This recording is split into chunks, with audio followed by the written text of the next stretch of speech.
This is the Infinite Receiving podcast, helping conscious leaders tap into a wealth of abundance across all areas of your life and business. I'm Susie Ashworth, and I'll be sharing with you how you can upgrade your reality through quantum transformation, because you are ready for infinite receiving.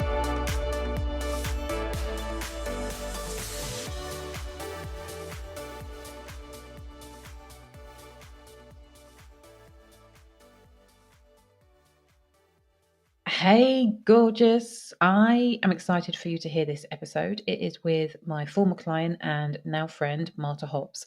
She is the best-selling author of a book called Unravelling, and she's a soul-led entrepreneur who works with top leaders and companies around the globe using her soul care method. And what she shares with us in this interview is really her journey from being an immigrant from Poland and her upbringing in the States, and how that immigration journey and leaving her home of origin in the way that she did really impacted the way that she showed up in the world, and ultimately ran her former business with her husband to $1 billion valuation, which they later sold.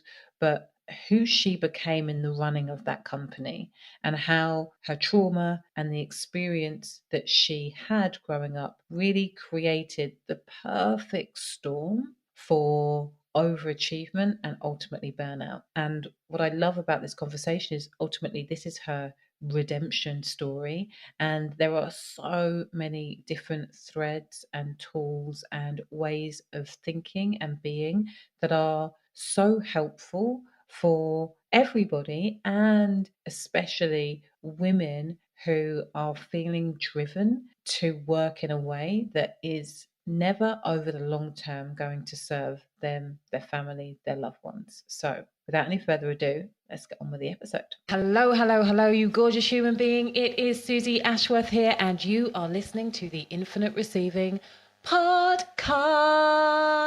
And I am very excited to be sharing with you an incredible human who was once a client and is now a friend, and a real inspiration. This woman's story is quite remarkable. Her journey to where she is right now is quite astounding, and I'm really delighted to introduce you to the incredible Marta Hobbs.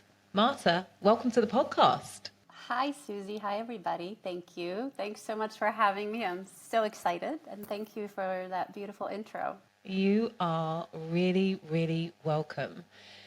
Quite often when I have people on, I will ask them, when you look back at your childhood, is it obvious to you, with the benefit of 2020 vision, that you would be doing what it is that you're doing now? Do you think that when you look back, or is it kind of quite wild for you to be in the position that you are right now? I think it's both. So I think, thinking about where I came from, how I grew up, and who I was sort of taught to be early on as a child, as a little girl, it's inconceivable. Looking back, so having gone through the journey beyond childhood and having done a lot of healing work and therapy and all that stuff, it makes absolute sense, right? It's some of us are given a lot to live through, so that then we can share our learnings and our wisdom with others. And so looking back from here, I think it makes sense, of course. And so isn't that then the greatest purpose, when you're kind of serving from your most painful, darkest moments, because you've gleaned so much there that you can't help but share it with others. But looking at it from how my life started, like I couldn't even imagine that this kind of life existed. So let's go back to the start. What what were you born into? Who was little Marta? I grew up in Poland. I was a daughter of two people who worked in television. My mother was a very well known journalist with her own live show, and my dad was the behind the scenes guy. And that's how they met, and that's how they fell in love. She was the star, and he was kind of like the one that made it happen. Funny enough, I can play both those roles quite well. And I had a younger sister, but we grew up in Poland, in the late 70s. So it was a dark, difficult, unsettling, and unsafe time. And so, I grew up around unsafety because of my mother's position and who she was. She stood for freedom, and she spoke against the communist regime that was in charge of the government at the time. We were often followed. My home was regularly raided. Our phones were tapped. And so I grew up knowing that there is no such thing as safety. Home isn't safe. The homeland isn't safe. Like it's not there. You constantly have to be looking out over your shoulder. There's danger everywhere. And so I grew up with, buildings going on fire while I'm walking to school, tanks rolling through the streets, and just a profound grayness, not just in, the buildings and the way my city looked, but just in the people. Everyone was just so stressed and worried and afraid. And, so and I was quite sensitive. So growing up in such a dark, unsettling environment with parents who were busy fighting against the unfairness, it really marked me quite early on. What did that mark look like? You said that you were quite sensitive. How did that show up as a kid for you? Constantly having to be on guard. So, the only way of existing I knew was fight and flight. Having to take care of myself, having to figure out a lot for myself, and taking care of my little sister. But also, on a deeper level, being aware of this other realm, of deep emotions and feelings, and having sensitive, just my own inner landscape, and it just was never tended to or acknowledged. So I think I learned quite early on not to trust that, and to hide it and to repress it, and sort of like blend in. Like the survival method was blend in, don't stand out, get out of the way, and that was the way to stay alive. And that was like, that's the most important thing. Don't get hurt, stay out of trouble. And were you taking care of your sister because your parents were busy with work? Yeah. And they were busy with work, and we had a nanny for a little bit, but still, the things that I felt I was tending to were those more sensitive things, like holding her, or if sometimes we would be alone at night when my parents were out doing things. She'd crawl into my bed, and so really, like, sometimes physically holding her, and she would cry quite a bit. I'm more, I guess because I came first, I more learned to kind of hold it all in, whereas I remember her quite often crying as a little girl, so comforting her, like holding her pain, and just that nurture that came quite naturally to me, even though I really didn't see it modeled, it was definitely there for me. So I think looking out for her in that way. So when did you leave Poland? I was 12, and a year or two before, our home was raided in the middle of the night, and my mother was kidnapped by the police. And so she was taken from us in the middle of the night, and no one knew where she was. That a lot of people were at the time who were known to speak up against communism. And so she was taken. My sister and I were asleep, and no one knew where she was. She was placed in a high security prison and detained and interrogated with a lot of others. And they were not sure that she was going to make it out alive. And so she eventually did after 3 days. And we were told she was on a business trip to Warsaw, which didn't quite feel right because my mother never went anywhere. So it was, again, that tension of like, here's what I'm feeling, here's what I'm being told.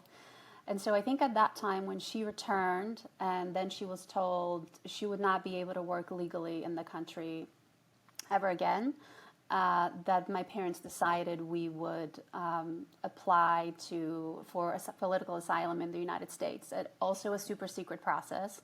No one knew anything. And so at one point when I was 12, they sat down, my sister and I remember in the kitchen, and they said, what would you think of going to America?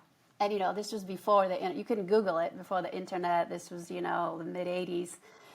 And so that's when it was decided. That's how it was, the information was relayed. And I remember it was, the school year was still continuing. And so the big thing about this move was we couldn't share this secret with anyone. And so I went to school that year. I was in 6th grade, telling everyone, I'll see you in September, have a great summer, knowing that there would be one night that I would pack one bag. We would all get in our car and drive across the border, not knowing if we would ever be able to return. At that time, it was, it was really the unknown. And sort of at 12, driving across the border with just like my teddy bear and some clothes, and we headed to the German refugee camp. Not even our family knew. I mean, 2 family members, but it was that unsafe. Like, my parents really feared that we would be detained on the border. And so no goodbyes, no closure, nothing, just knowing that it was not safe to stay home. How did it feel knowing for the period of time that you did know that that you had to hold this secret? Like, as a 12-year-old, how do you process that? What was going on for you? I don't think I did. I don't think, and that's why, when I finally, only 10 years ago, started processing what happened, it was so massive and severe to go through. I didn't process it. The way I chose to deal with it was, I was excited. I remember thinking I was like James Bond in 007. Like there was this secret mission impossible, like choose to accept it, whatever. And it was like this exciting thing that we were, and maybe that's how my parents spun it a little bit too. Like, we were going on this adventure as a family. And so, we had traveled throughout Europe, and this was still at the time of the Eastern and Western Bloc. So I had seen like West Berlin and West Germany, and I imagined this was the amazing experience that I was going to. So I just was visualizing it, like Little House on the Prairie, that it was just going to be this beautiful land with pretty girls who were going to play with me, and we're going to have Barbies. And so I think I remember that, but certainly I was repressing the massive fear, lack of identity as a kid, torn away from, the way the world existed to me at the time was immediately taken with that drive across the border. So I remember moments of my parents, for example, they would sell little things in the house, not to be suspicious, but like, and my mom's, I had a painting hanging above my bed of a sun, and some strange woman bought it for, like pennies, but they were trying to raise money just by the little things, because carrying out big things out of the apartment would have looked suspicious. And so she sells this sun, and I remember sitting on the bed weeping, and she said, oh my God, if I knew that was so meaningful to you, I would have never sold it. And I hated that thing. So it wasn't at all about, the painting. It was just, I remember that moment vividly of like, there would be those little signs that like, I was grieving deeply, and I was so scared. And there was just no, there was no way to process that. And so I just focused on my 007 and the exciting thing about where we were going to, like stuffing that stuff down quite young, quite early on in life. It is interesting, isn't it, how some people are pre-programmed to compartmentalize, and other people, it's just an explosion of chaos. They can't keep it in even if they wanted to. How did life play out after you got to the States? You're expecting Little House on the Prairie and you're going to play Barbies. Were you speaking English at the time? No. I knew, like, I remember they taught us to say hello and how do you do, which no one in America ever said at the time.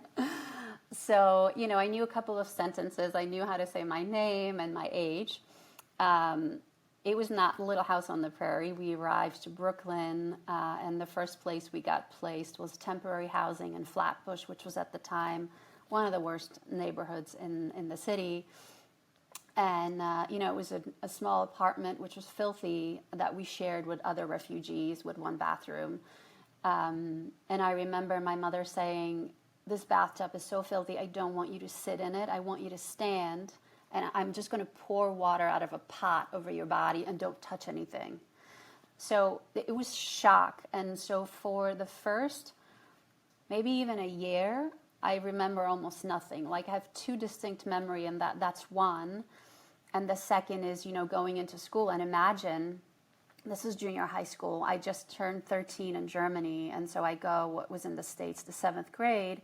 And, communist school was like we all sat quietly in silence, wearing our uniforms, asking permission to speak. And I walk into this New York City junior high with kids with, I remember like being so shocked. They're like with their feet on their desks and everybody talking, before the teacher enters the room, that chaos. And I completely went into shock. It was really difficult. I was beaten after school. I was bullied by girls.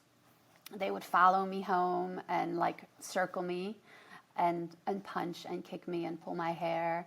And so it was really, really brutal. I just was,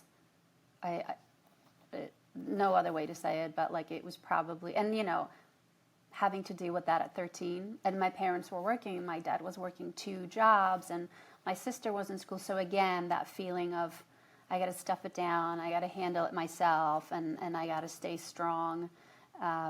It was really hard.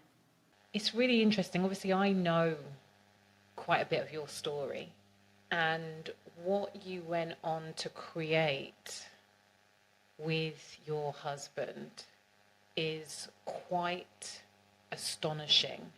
And so I'm really curious about, and you only, like you said, you only really started your healing process 10 years ago. And so I'm really curious about how do you go from that level of extreme, I suppose, cognitive dissonance that is part of what you experienced when you went from communist Poland to the States, and then the trauma. So this is you compartmentalizing again. It's like whatever happened in that first year was so extreme to your childlike mind that you've had to just bury that so far down that you don't have memories of it. Then you have to deal with the bullying and the trauma of being different and that sense of not belonging at school. How did you go even from that place into meeting somebody that you loved and love and built this incredible business with? Like, what happened in the interim before you met your love, and before you met your love, in order for you to be ready to meet him, what happened? I think, it's incredible what coping mechanisms we put in place in order to survive. So for me, it was coming in. Again, I learned in childhood sort of to observe my environment and adapt to what's needed, be what's needed. And so that's what I did in the States. It was sort of coming in.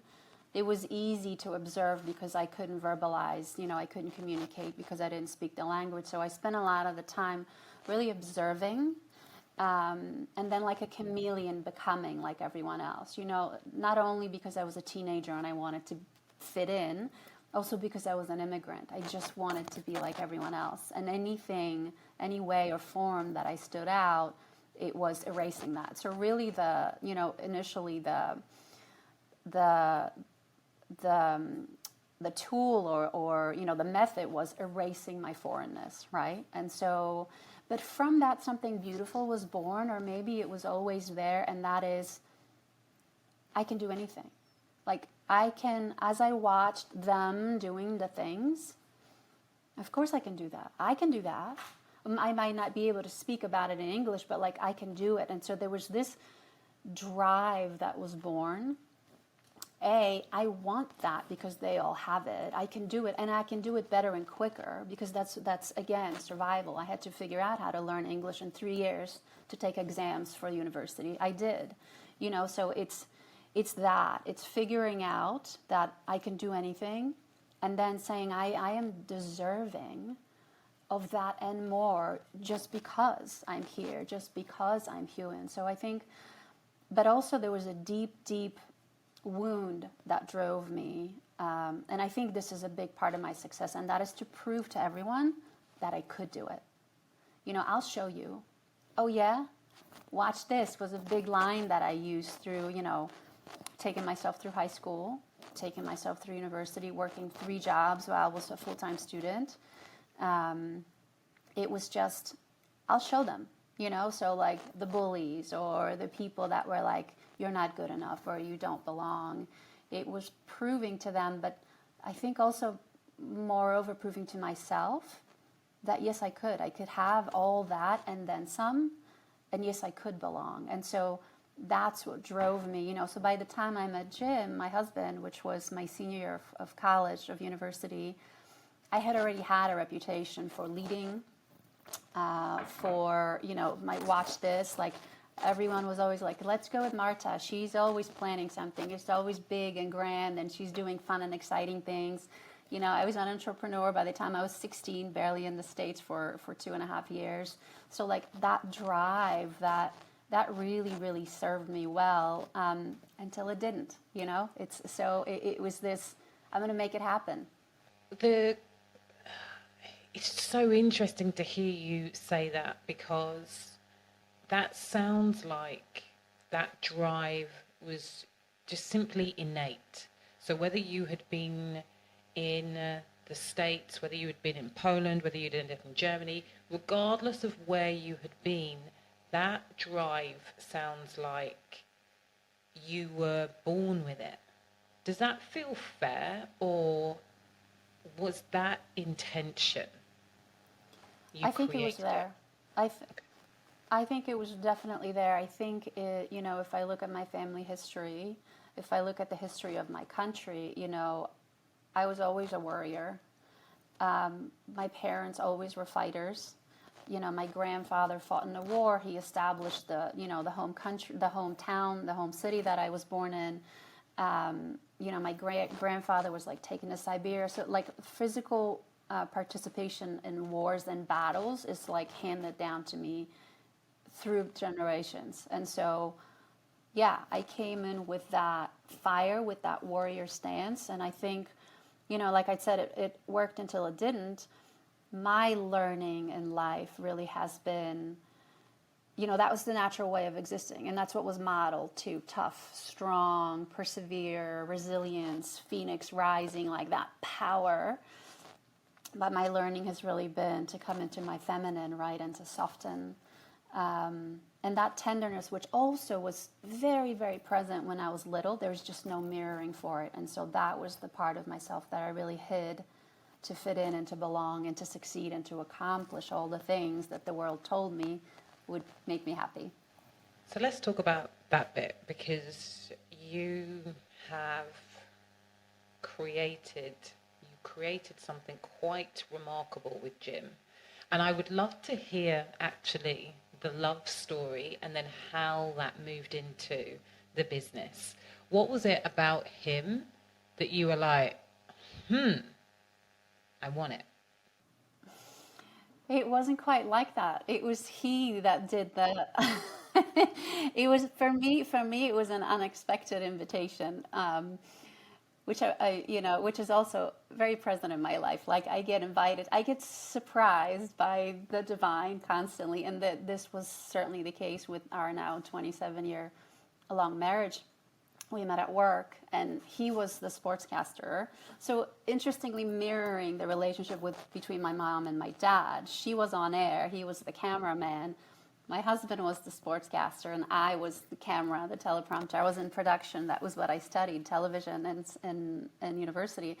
And so we met. It was my first job out of college. I was still taking classes.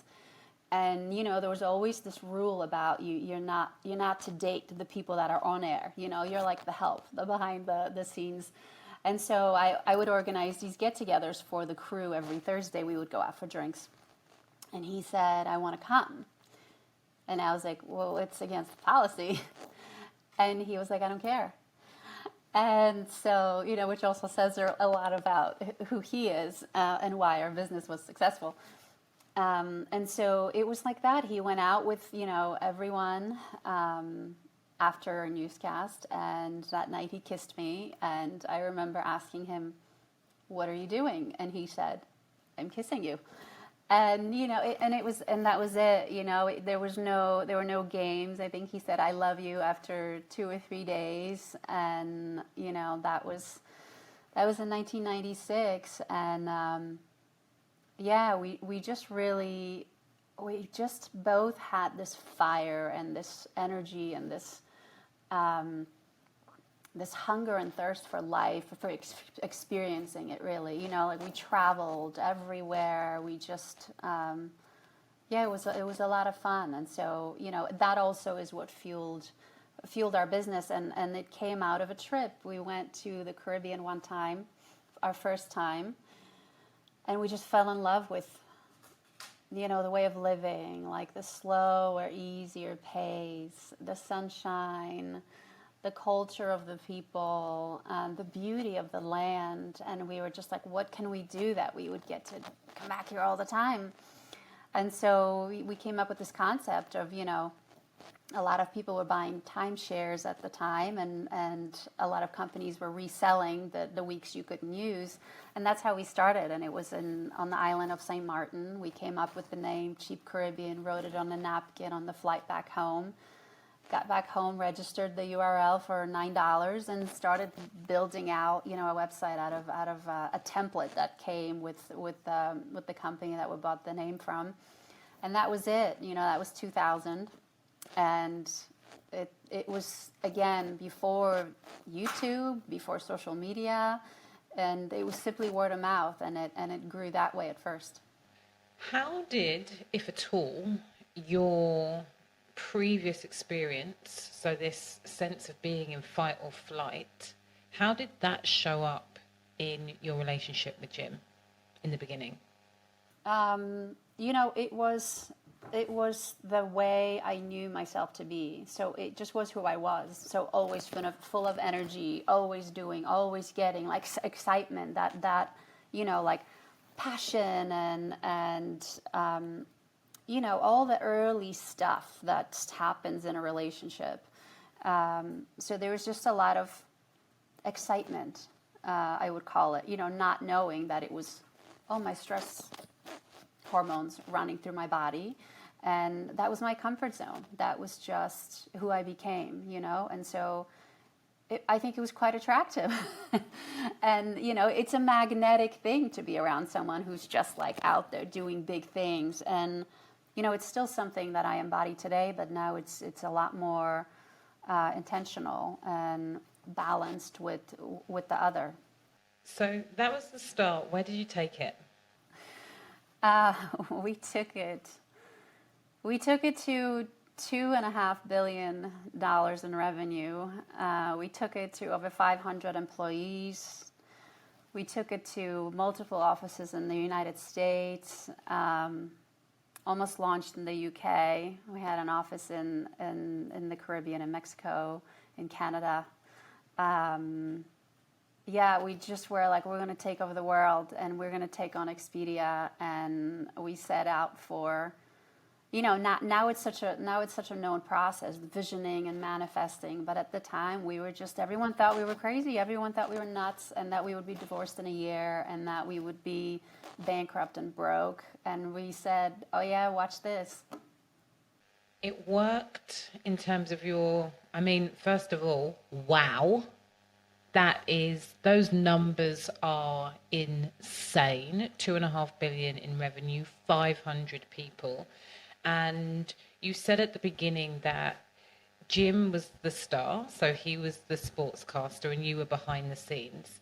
Is that how it played out also in the business? Was he the front man and you were behind the scenes. What did that look like? Yeah. He was Caribbean Jim. So he took on this persona, and like, so a lot of our marketing was Caribbean Jim talks about his islands, the spots to go. Before blogs, before any of that, we were doing it. And for sure, he would. He didn't even work in the office. I ran the business in terms of operations. I'm really good at that, organizing, executing. And he would come in with the vision. And so I always said he was, the visionary, the big dreams. And like my job was to like hang on to him by the ankles, pull him back to the ground and ground him and be like, okay, that's nice. But what can we do? And then break his dreams and visions into doable projects and sort of implement and execute. So yeah, for sure. He was also, we complemented each other quite well. He studied accounting, so he had the business, the finance background, and then he did marketing, and I did everything from HR to, like the daily stuff, sitting in the office, running the call center, dealing with customers stranded at airports, things that happen when you run a travel business. Very few people will ever make £1 billion in revenue. Even fewer people will make £1 billion in profit. What would you say, because I know that there are so many lessons for you that you carry into the work that you do now, but from a business perspective and a business growth perspective, what would you say are your top 3 insights about growing a company to that size in revenue? I love that question because I have a lot to say about that. I see so much now in terms of women, especially, and this you can have it all, and so we go and we chase it. And so I think for me, the number one thing that I like to say to those of us chasing our dreams, don't over-identify with the numbers. Right? So your results in terms of your sales, your likes, your views, whatever, how big your launch is, they don't define you, and they in no way represent your worth. And so I think I see women get lost in this all the time. Oh, I'm a failure because only 10 people signed up, or I don't have enough, Instagram followers, or I'm not bringing in enough money. That's the biggest thing. That numbers have nothing to do with success. So it's like, how well do you get up from the moment where you feel like, well, I really screwed that up, and stay committed to the vision and to what you're building. And so don't live by the numbers. Come back to what is the vision, what is the dream, right? And what is the next small step I'm taking towards it? Because we get lost in that. Would you say that is what you innately knew that you needed to do? Like, we cannot be No, worried about them. absolutely not. Okay. So would you say that back So then you were I'm, the opposite? yeah, I'm, most of the advice that I give now is from the lessons I learned by not listening to the advice that I'm giving, meaning I didn't have anyone telling me these things, right? I was so young. I mean, I was in late 20s, early 30s when I was doing this. And so my identity was the business. And that's the second piece of advice I always give. Don't make the mistake of thinking you are your company. You're not. Who you are is much deeper, much broader, this limitless something, and your soul, right? And you get to express that through your work, but you're not your work. Because the minute you sell that business, which is what happened to me, there goes your identity. And once again, you're in that place of what now? Lostness, void, fear. And that's how my healing began. I sold the company 10 years ago, and I was like, oh my God, now what? All of a sudden, mother, wife, and whatever wasn't enough, because this took up, how much it takes when you're really running it. And you can imagine when it's that big what it takes. Everyone's like, work for yourself. You get to set your own hours. I worked all the time. We often refer to our company as our third child, and it completely merged with family life, with my sense of who I was. And so, I refer to this as losing yourself in the pursuit of your dreams. So that's the third thing, and that's if you set out with these wonderful, beautiful goals, they're incredible. But if the dream life that you once envisioned was going to be this amazing thing becomes a jail cell, and now you have pressure, you have expectations, you have targets you have to meet, that's no longer, oh my God, what if? It would be so wonderful. It no longer feels so beautiful and expansive because you've now put yourself in this cage. And so be careful that what you're building doesn't, and this freedom that you're imagining will come from it, doesn't actually end up enslaving you. And I say that because that's what happened to me. So none of these things did I know. My Yeah. question then is do you believe that it would have been possible, and this is a very difficult question to answer, but do you believe that it's possible to build that level of financial and material success if you hadn't given your whole identity over to the business? It's not a difficult question. I believe it's possible, but I believe that for me, in order to believe that it's possible today, I had to take the other route. So I had to get there by forcing, striving, pushing, willing, constantly taking action without taking care of myself, without looking into my own heart, all that stuff, like completely out of the masculine, repressing my feminine. I had to get there so that I could have a massive crisis, a complete burnout, lostness, because that crack in that outer shell then provided an opportunity for that trauma. Really, I was using this doing and running to avoid feeling the pain of my childhood and my immigration. And so that had to crash. The way I structured the world had to completely tumble and fall apart so that I can go back in, look at what's underneath, and come back up, build something brand new from the roots up. Now standing, fully knowing who I am, and now embodying, hey, watch this again, but I will do the same thing. I'm just going to do it in a healthy, aligned, soul-led way. And that's what that's what I teach. And also, like a mirror to women. Like, yes, of course you can have it all. But just because you can have it all doesn't mean that you should take all of it on. Like, the freedom is I can have it all, but now I can choose that which is in alignment with who I am, that which still feels good, and I get to change my mind. This felt good yesterday, I don't want it tomorrow. It's all good.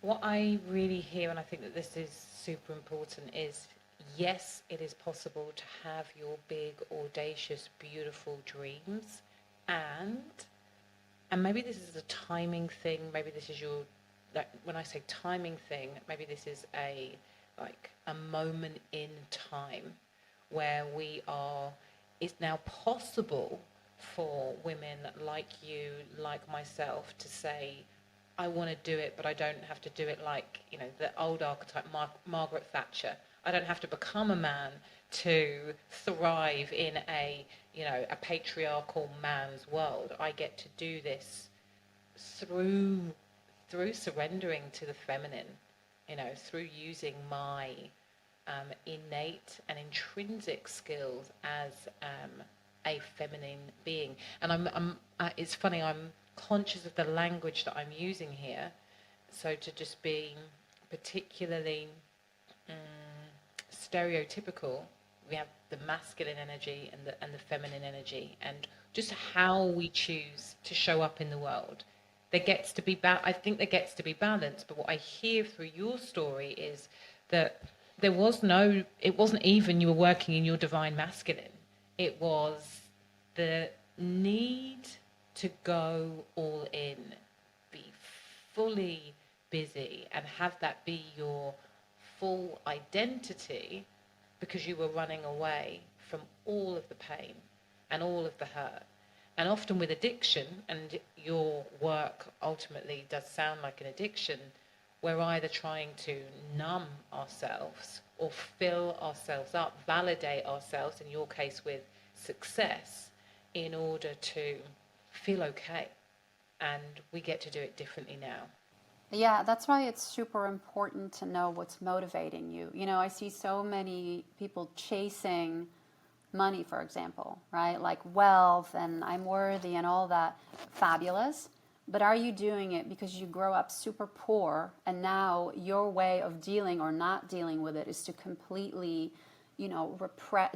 You go to the opposite extreme. But going to the opposite extreme is still not a healthy choosing. You're still driven by the wounds. So for me, it's like, I always say, the state of the company always, always reflects the state of its leader. And the state of the leader always reflects the state of her heart. So if you're not fully rooted at that level, if you're unaware of your childhood trauma, your patterns, that's how your whole business is going to run. You know that, right? Like, it's the same patterns in everything, our relationships or jobs, or it's the same song and dance. So for me, it was my wounds that drove the success of my first business. And that has to fail. That's unsustainable, right? Because you're going to burn out. And so what now? What's the balance of seeing, wow, I was functioning out of my masculine.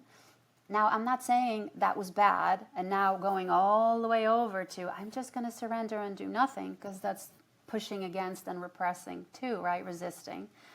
Now I'm more curious about what's the dance between the two, and the softness and the gentleness and the open heart of the feminine with the strength and the fire and the passion of the masculine. Like, I'm interested in that. I can hold both. I can embody and hold both. And that, to me, it's about wholeness, coming back into who we are. And that is that union of the two. And what does that look like in my life and in my business? So when you sold the business, you ultimately had a crisis. And I'm curious, were you in the crisis before you sold? Or did it really hit you after you let the business go?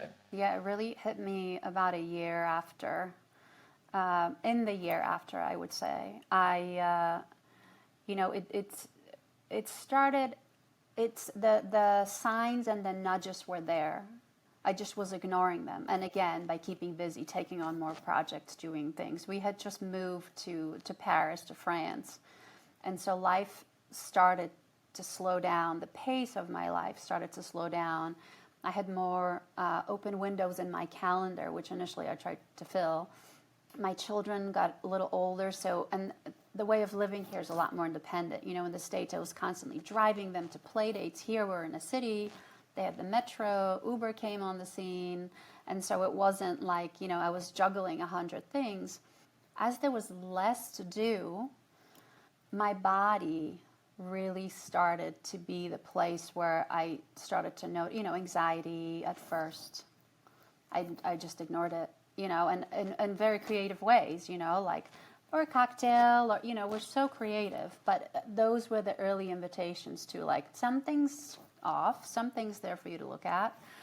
No, for me, I guess that's just how things go for me. It took a massive, we went on a vacation to celebrate the sale of the company. We rented a big house in the Caribbean in St. Bart's. And it was there that I suffered this massive panic attack, which at the time I thought was a heart attack. And I have family history. My grandmother died of a heart attack right around that age. And so I was like, this is it. This is where I leave my kids, who were, 10 and 15 at the time. This is where I leave my husband. My parents were there. This is where I leave. And then this feeling of like, this is not fair. Why me? Why now? Spending the night in the hospital, and that began 6 to 9 months of daily panic attacks, severe, medical testing, being diagnosed with a serious heart condition, lots of medicine, and fear. And so that was, it started like that, just deep, deep fear. And that took 9 years to untangle, to fully process, to integrate, to sit with, to heal. That became for me a beautiful spiritual awakening, but it was that much in there to work through. So it was messy and it was long, and it happened right after we sold the company. Yeah, that year after, where it was. I remember asking myself, if I'm not entrepreneur, COO, business owner, who am I? More so, if I'm not a mother to my children and a wife to my husband, daughter to my parents, sister to my sister, Who am I then? Like, who am I in the quiet moments of my depressed naps in the afternoon and endless tears? Like, who am I in these moments, the lowest, darkest moments? And it was a terrifying space because that was the space I had been avoiding for, this happened when I was 39, almost 4 decades. Your book is called Unravelling, and it feels like this was the start of the unraveling of the identity that you had created to protect yourself, but also the unraveling of, which I suppose is the same thing actually, the story.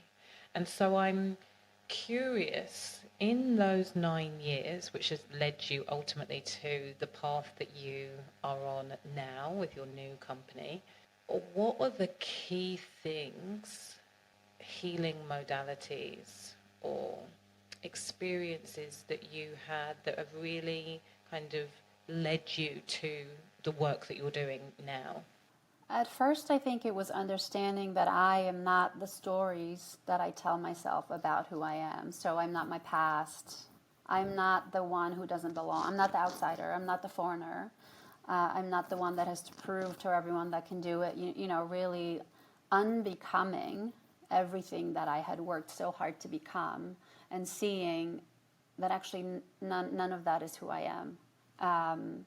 So releasing, trauma, as they say, like trauma isn't what happened. Trauma is what happened in your nervous system as a result of the external things. So understanding that, I was diagnosed with CPTSD, and at first I was like, oh my God, I can never be okay. It's also letting that go. Like, I'm not this diagnosis. I'm not, while at first it gave me some tools to get help, I'm also not that. So just refusing to see myself as any label. Understanding that, things happen, we give them meaning, we make up stories, it becomes beliefs that turns into habits, and there's your personality.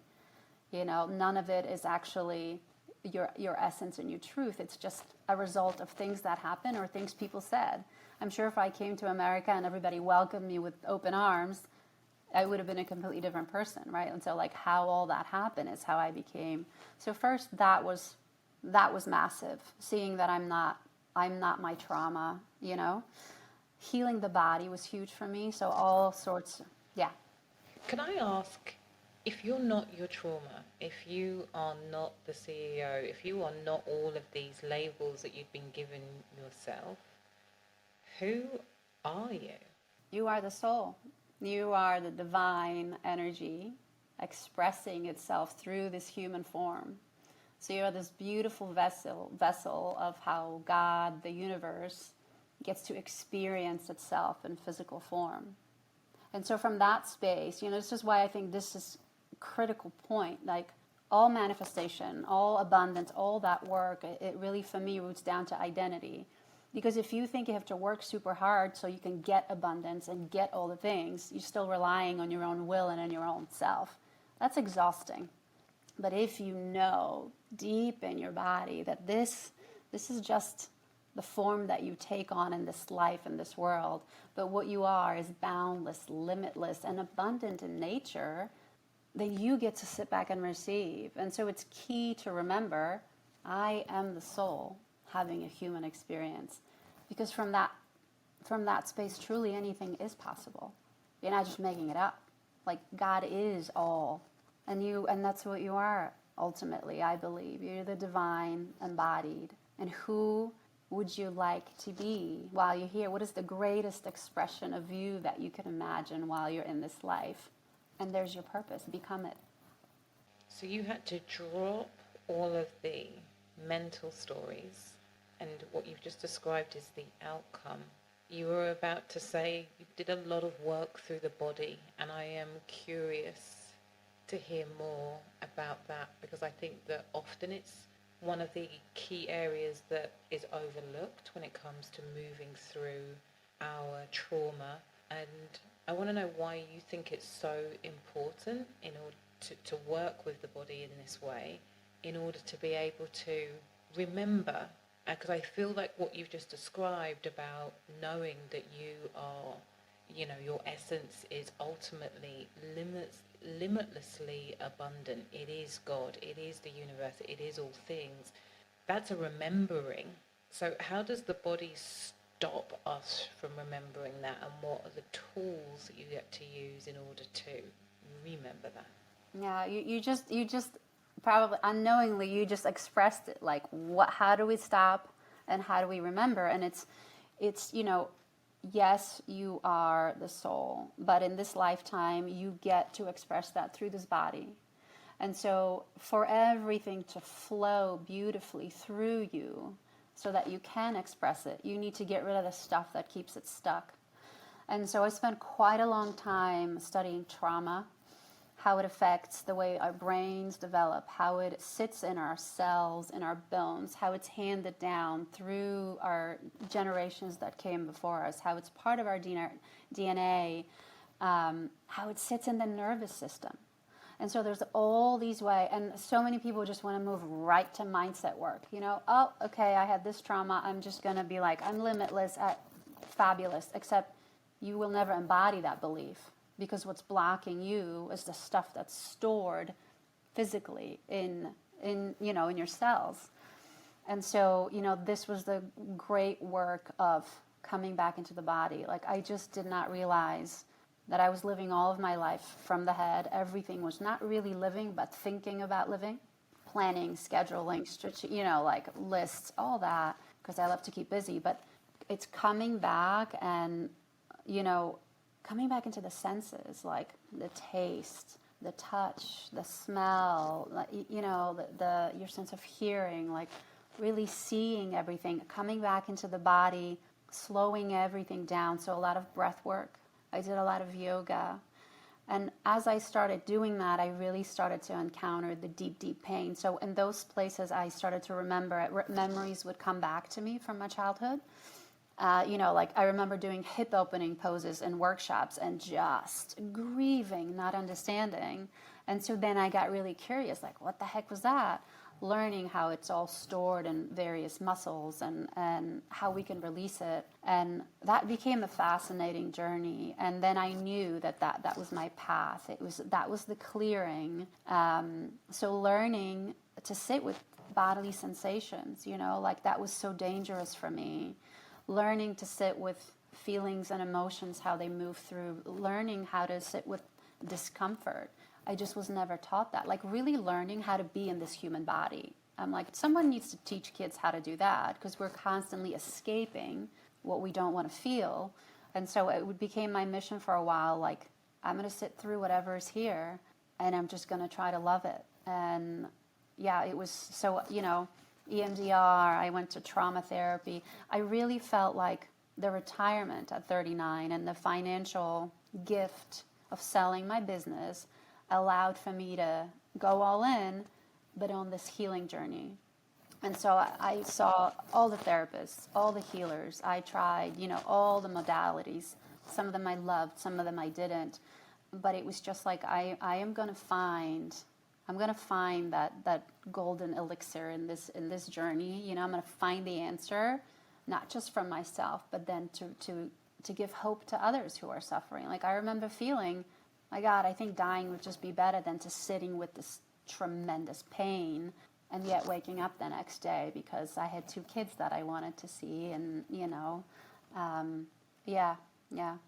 I don't like to use the word fast forward, but this journey over the last 9 years brings you to a new place in your life, a new mission and a new vision and a new way of sharing your gifts with the world, which is so tied to this journey. So I'd love for you just to share what the new company is and how you really weave in everything that you've been talking about around that dance between the masculine and the feminine, and the way that you help people unlock that balance within themselves, or that dance. I don't like the word balance, but that dance within themselves. I started, in my healing journey, and right in the middle of COVID, I started writing. So, I was writing for myself, sort of for healing. And then my therapists were like, this is really good, you should keep going. So 3 years journey, I wrote and self-published a beautiful book. As you mentioned, it's called Unravelling.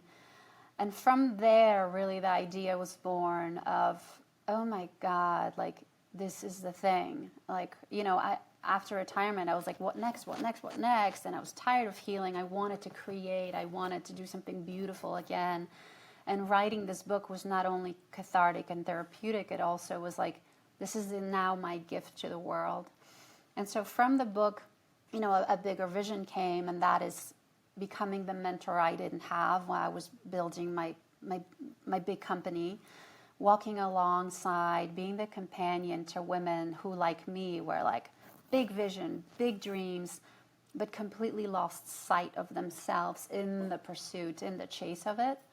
And, bringing them back of like who you are, harmony and balance in life, to that dance.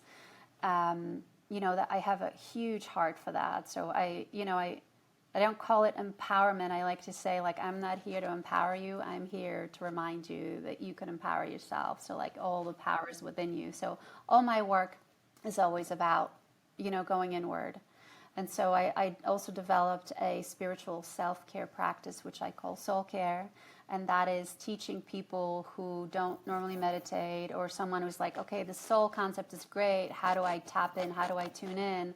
So it's a beautiful visualization. I've combined a lot of the trauma healing modalities that I did myself into 1 hour long practice.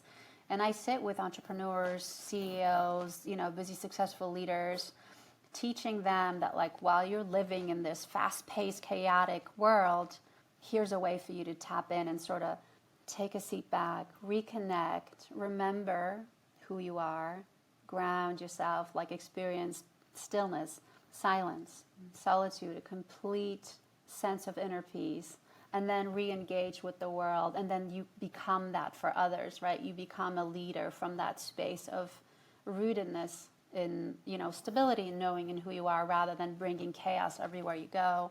And so I'm super honored to be partnered with Four Seasons Hotels on that journey. Other hotels are coming, and I do live events around that. So, private social clubs or organizations will oftentimes bring me to come and speak for an hour and then lead them through the meditation. So, and I love doing that. And then I'm just launching my first masterclass. So bringing the same thing, bringing this work to online, because I see so many, now online entrepreneurs, and I feel it's going down the same road, which is that pursuit, that beautiful, I can have it all, just gets a little twisted, and we get lost in there. So just bringing, and women, really, I have a heart for working with women, because we're mothers and we're wives and we're caretakers of our parents, and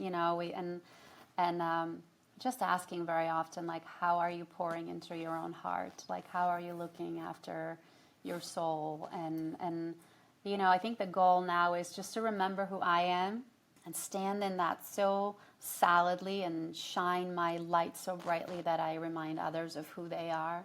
And I think standing shoulder by shoulder, and so I see this, from that space, like anything is possible for us as women, as a collective, and I just find that really, really beautiful and inspiring. I love, love, love that so much. And it is almost the best way to end our conversation today. However, in celebration of the launch of the Infinite Receiving book, I have some quick fire questions that I like to ask all of my guests. So I am going to ask you too. And my first question for you is, what does infinite receiving mean to you? Infinite receiving is knowing that I am already all the things. And so my job is to remember who I am, and to open my heart wide, to open my palms, to sit back and to receive. but it's also the very active and hard work of letting go old things. Because we can never receive infinitely if our hands are tied up and busy with other things. And so, constant cycle of releasing, letting go in order to receive, and clearing my space so that I can be an open enough channel for whatever I'm desiring to flow right through me and to me. Beautiful answer. How good are you at doing all of that? Getting much better. I have to say, I was always great at receiving, but I needed to give up forcing.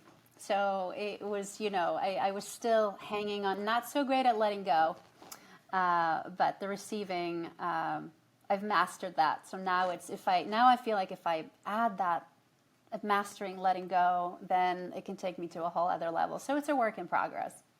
Where or who in your life can you allow people to love you more right now? I think I have been asking for new female friendships to come into my life. I was letting go of a lot of old dynamics in terms of how I related to other women. And so after sitting with that painful process, there are beautiful new friendships that are coming into my circle and my field. And so I think leaning into that and allowing them to love me more, that sounds like the answer for me. What is your greatest attribute, Marta? It's the capacity to love. I really think I love really, really deeply. And I really think it comes from my ability to sit with the darkest and deepest pain. I really think as wide as I can open my heart to the hard, dark, painful, difficult things, it's like the opposite stretches too. So I'm able to hold more love. And to me, it's like, how wide can I be? How big and expansive can I be so that I can hold both ends of that and everything in between? But I think loving deeply is my superpower. What are you consciously working on manifesting right now? It's always like 17 things at the same time for me. I am working on putting myself out there more online. It was something I said I would never do, and then I decided I'm just going to do all the things I said I would never do just to see what happens.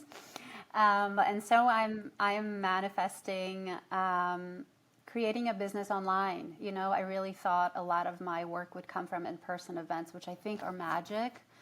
But now I'm manifesting growing a business, growing a successful, profitable business that is built on freedom, because I love a free open calendar. So it's that flow, I am manifesting creating an empire again, but with this now, the new learnings, right? So with that dance between the masculine and the feminine, with the flow between doing and receiving, and being open to how it wants to come, and not limiting myself by saying it's got to be Oprah or whatever the thing is, which I'm manifesting that too.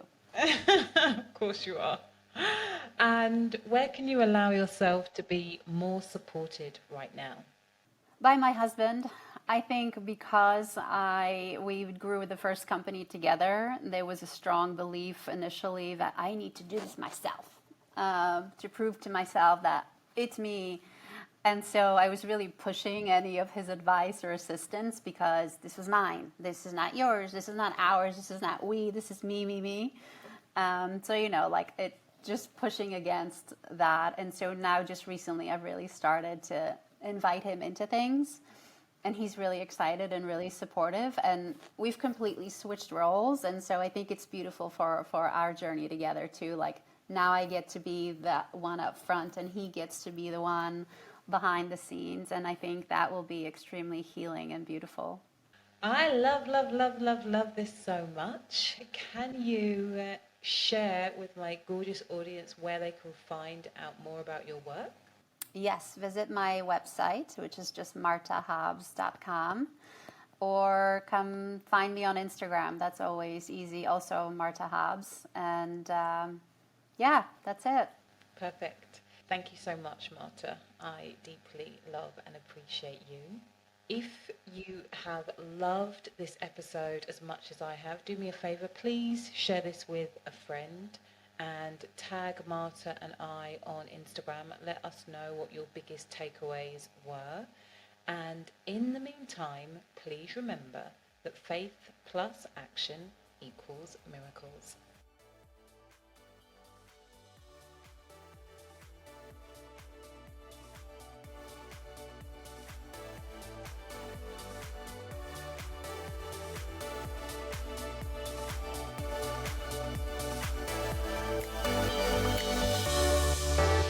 Thank you for listening to Infinite Receiving with me, Susie Ashworth. I'd love to share with you my Infinite Receiving activation audio. Go to susieashworth.com/activate infinite receiving.